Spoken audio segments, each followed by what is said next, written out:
ഇപ്പം നമുക്ക് ഈ വീടുമായി ബന്ധപ്പെട്ട് കുറച്ചുകൂടെ സംസാരിക്കാനായിട്ട് ഇതിൻ്റെ തൊട്ടയൽവക്കത്ത് താമസിക്കുന്ന ചേട്ടൻ സംസാരിക്കും. ചേട്ടാ, പേരെങ്ങനെയാണ്? എൻ്റെ പേര് അനിലാണ്. കോൺഗ്രസിൻ്റെ ബാലരാമപുരം INTC മണ്ഡലം പ്രസിഡൻ്റാണ്. എൻ്റെ ഇവിടെ നിന്ന് മൂന്നാമത്തെ വീടാണ് എൻ്റെ വീട്.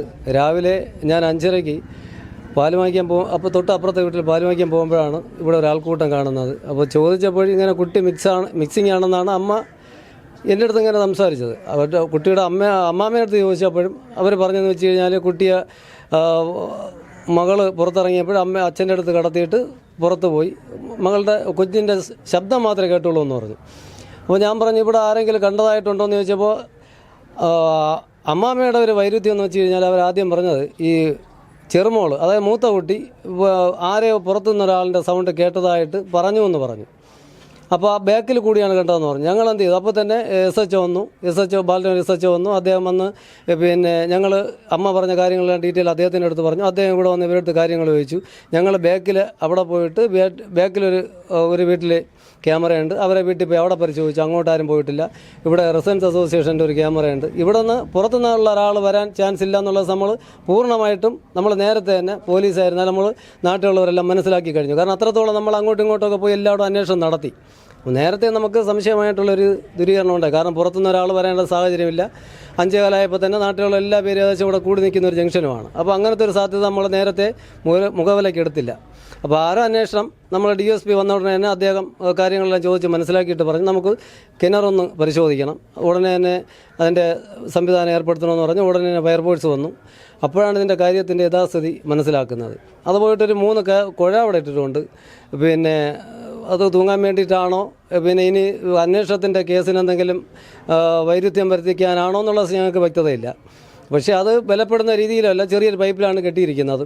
പിന്നെ അകത്ത് ഈ നമ്മളിപ്പോൾ നിൽക്കുന്ന ഈ ഭാഗത്തുള്ള ഈ ബെഡ്റൂമിനകത്ത് തീ കത്തിയതായിട്ട് നമ്മൾ രാവിലെ കണ്ടതായിട്ടില്ല. അത് കൃത്യമായിട്ട് നമുക്ക് ബോധ്യപ്പെട്ടതും പിന്നെ അത് കഴുകി ഇറക്കിയിരിക്കുന്നതാണ്. അപ്പോൾ ഈ അമ്മാവൻ്റെ മൊഴിയിൽ ഞാൻ കിടന്ന കട്ടിൻ്റെ താഴെ തീ കത്തുന്നതായിട്ട് കണ്ടു, അങ്ങനെയാണ് ഞാൻ ചാടി എഴുന്നേറ്റതെന്നും പറഞ്ഞു. പിന്നെ അമ്മ പറഞ്ഞ ആദ്യത്തെ മൊഴി എന്ന് പറഞ്ഞാൽ ഞാൻ കൊച്ചിനെ അടുത്ത് പിന്നെ അമ്മാവിൻ്റെ അടുത്ത് കടത്തി, അടുത്ത് പറഞ്ഞു പിന്നെ ഭർത്താവിൻ്റെ അടുത്ത് കടത്തി. ഇങ്ങനെയൊക്കെയുള്ള പല രീതിയിലുള്ള വൈരുദ്ധ്യമായിട്ടുള്ള മൊഴികളും ഇങ്ങനെ പരസ്പര വിരുദ്ധമായിട്ടുള്ള സംസാരിച്ചു കൊണ്ടുവന്നു. അതിനും ഒരു നിലപാടില്ല. ഇനി എന്തായാലും കേസെല്ലാം അന്വേഷണ ഉദ്യോഗസ്ഥൻ്റെ കയ്യിലാണ്. ഇപ്പോൾ നിലവിൽ സ്റ്റേഷനകത്ത് അമ്മാവനുണ്ട്, അമ്മയുണ്ട്, പിന്നെ കുട്ടിയുടെ അച്ഛനുമുണ്ട്. അപ്പോൾ 3 പേരുടെ ഇപ്പോൾ അന്വേഷണമായിട്ട് അവർ ചോദ്യം ചെയ്തുകൊണ്ടിരിക്കുകയാണ്. എന്തായാലും നമുക്ക് നിജസ്ഥിതി ഉടനെ അറിയാൻ പറ്റുമെന്നുള്ളതാണ് ഞങ്ങളെ പൊതുപ്രവർത്തകരുടെയും നാട്ടുകാരുടെയും പിന്നെ നമ്മൾ പ്രതീക്ഷിച്ചുകൊണ്ടിരിക്കുകയാണ്. എത്രയും പെട്ടെന്ന് ഇതിൻ്റെ തെളിവ് കൃത്യമായിട്ട് കണ്ടെത്തുക. അവർ ചെയ്തിട്ടുണ്ടെങ്കിൽ കൃത്യമായിട്ട് ആരാണ് ചെയ്തതെന്നുള്ള ഒരു കറക്റ്റായിട്ടുള്ള നിലപാട് നമ്മളെല്ലാവരും അതിനു വേണ്ടിയിട്ട് പ്രതീക്ഷിച്ചുകൊണ്ടിരിക്കുകയാണ്. ഇതിൻ്റെ യഥാർത്ഥ സത്യം. ഈ ഹരി എന്ന് പറയുന്നത്, അതായത് ശ്രീധുവിൻ്റെ സഹോദരൻ, ആളെങ്ങനെയാണ്? അദ്ദേഹം ഈ അച്ഛൻ ഇപ്പം മരിച്ചിന്ന് 16 ദിവസമാണ്. പുള്ളി ആ ടൈമിലാണ് ഇവിടെ എത്തിയത്. കാരണം അദ്ദേഹം ക്ഷേത്രങ്ങളിലെ പഞ്ചവാദ്യം പിന്നെ ഇങ്ങനെ അതിനു വേണ്ടിയിട്ട് പോകുന്നൊരു കുട്ടിയാണ്. കാരണം കൂടുതൽ സമയം ഇവിടെ വീടുകളിൽ നിൽക്കാറില്ല. അതിനോടനുബന്ധിച്ച് തന്നെ പിന്നെ ചെറുതായി നമുക്ക് പുള്ളിയുടെ പ്രായത്തിനനുസരിച്ചുള്ള ഒരു പക്വത ഒരു നെഗറ്റീവ് ശകലം കുറവുണ്ട്. ആ സംസാരത്തിൽ നമുക്ക് സംസാരിക്കാൻ പറയാം, അത്രത്തോളം പക്വതയില്ല. പക്ഷെ എന്നാലും പുള്ളി ആ ഒരു രീതിയിലുള്ള ഒരു കൺസെൻറ്റ് ഉണ്ടെന്നുള്ളത് നമുക്ക് സംശയമാണ്. അത്രത്തോളം ഒരു മനക്കെട്ടിയുള്ള ഒരാളല്ല. കാരണം ലോലഹൃദയനാണ് ആൾ എന്നാണ് ഞങ്ങളുടെ വിലയിരുത്തൽ. പക്ഷേ പോലീസ് ഇപ്പോൾ സംശയിക്കുന്നത് ഹരിയെ ആണ്. അതെത്രത്തോളം അത് അന്വേഷണ ഉദ്യോഗസ്ഥൻ്റെ ആണല്ലോ അതൊക്കെ കയറിയിരിക്കുന്നത്. ഞങ്ങൾക്കിപ്പോൾ പുള്ളി നാട്ടുകാരുമായിട്ട് ഇതുവരെ ഇടപഴകുന്ന രീതിയാണ് ഞങ്ങൾക്ക് ഇതുവരെ അറിയാമെന്നുള്ള കേസ്. ഇനി ഓരോ ക്രിമിനൽ കേസ് വരുമ്പോഴും നമുക്ക് സാധാരണ നടന്നു വരുന്നത് പോലെ നമ്മൾ പ്രതീക്ഷിക്കാത്തതിനപ്പുറമായിരിക്കും പ്രതികളായിട്ട് ഉയർന്നു വരുന്ന ഓരോ സാഹചര്യങ്ങളും. അത് നമുക്കിപ്പോൾ തന്നെ വിലയിരുത്താൻ സാധിക്കത്തില്ല. അത് അന്വേഷണ ഉദ്യോഗസ്ഥൻ്റെ കയ്യിലാണ്.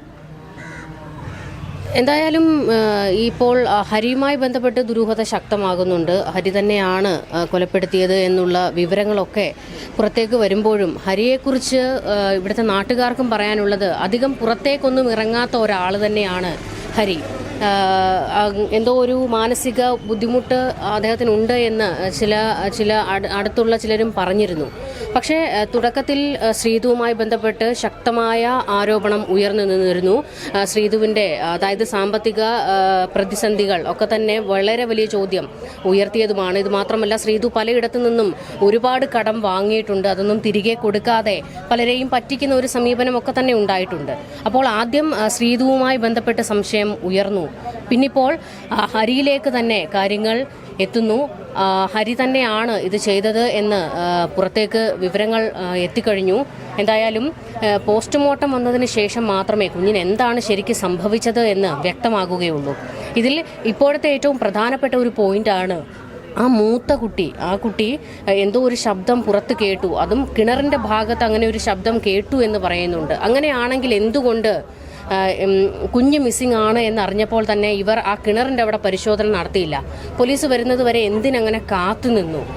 അതുമാത്രമല്ല, ആ കിണറിൻ്റെ ഒരു ശകലം തുണി മാറിക്കിടന്നത് എന്താണ് എന്ന് ചോദിക്കുമ്പോൾ അത് ഞങ്ങളവിടെ തുണി വിരിച്ചിടുന്നതാണ് എന്ന് കുടുംബം ഒന്നടങ്കം പറയുന്നു. അപ്പോൾ കുഞ്ഞിനെ കാണുന്നില്ല എന്ന് ഇവർക്ക് മനസ്സിലായിട്ടും മൂത്ത കുഞ്ഞ് പുറകിൽ എന്തോ ഒരു ശബ്ദം കേട്ടു എന്ന് പറയുമ്പോൾ പോലും ഇവർ ആ കിണറിൻ്റെ ഭാഗത്തേക്ക് പോയി പരിശോധന നടത്തിയില്ലേ? അതും ഒരു ചോദ്യമാണ്. ഇത് ഈ കുടുംബം മൊത്തം അറിഞ്ഞുകൊണ്ടാണോ? എന്താണ് ഇവർ മറയ്ക്കാൻ ശ്രമിച്ചത്? അതിലൊക്കെ കൂടുതൽ വിവരങ്ങൾ പുറത്തേക്ക് വരേണ്ടതുണ്ട്.